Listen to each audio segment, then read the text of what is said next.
আজকে মানে সানডের জন্য রোহিত চিকেন বানাচ্ছে। এবার কি ধরনের বানাচ্ছে এই না, আলতু ফালতু সব ঢেলে দিচ্ছে, তোমাদের দেখাচ্ছি চলো যে কাণ্ড।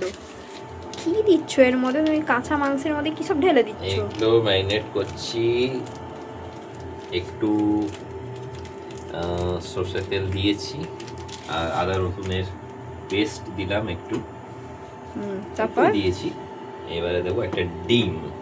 তুমি কি এটা পাকোড়া মাকোড়া বানাচ্ছ না, নাকি? পাকোড়া বানাচ্ছি না, বাট আমি যেটা বানাচ্ছি এটা নিউ টাইপের। খেয়ে দেখো না, তারপর তো বলবে। তার আগে এত চিন্তা কেন করছো? আরে ভাই, ভালোই হবে। খাওয়া তো আজকে রাতে হবে, এটা তো কালকের একদম, জন্য একদম। বানাচ্ছ নিশ্চয়ই, না আজকেই খাওয়া হবে? আজকেও হতে পারে। একটু মশলাগুলো দেবো, একটু ওয়েট করো তারপরে।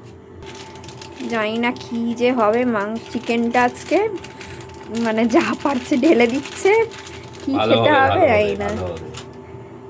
কালকে জানি না বাথরুমে গিয়ে বসে থাকতে হবে কিনা, তুমি যা বানাচ্ছ। আরে ভাই, তুমি খেয়ে তো দেখো একবার। বড় বড় হোটেলে এগুলো হয়। বড় বড় হোটেলে তুমি কি দেখতে গেছো নাকি, না একদম, সেফ একদম তুমি? দেখেছি। জানি না কি বানাচ্ছে, মানে কালকে যে কি অবস্থা হবে আমাদের বলতে পারছি না। দেখবে খালি কেমন হয়। দেখাই যাক।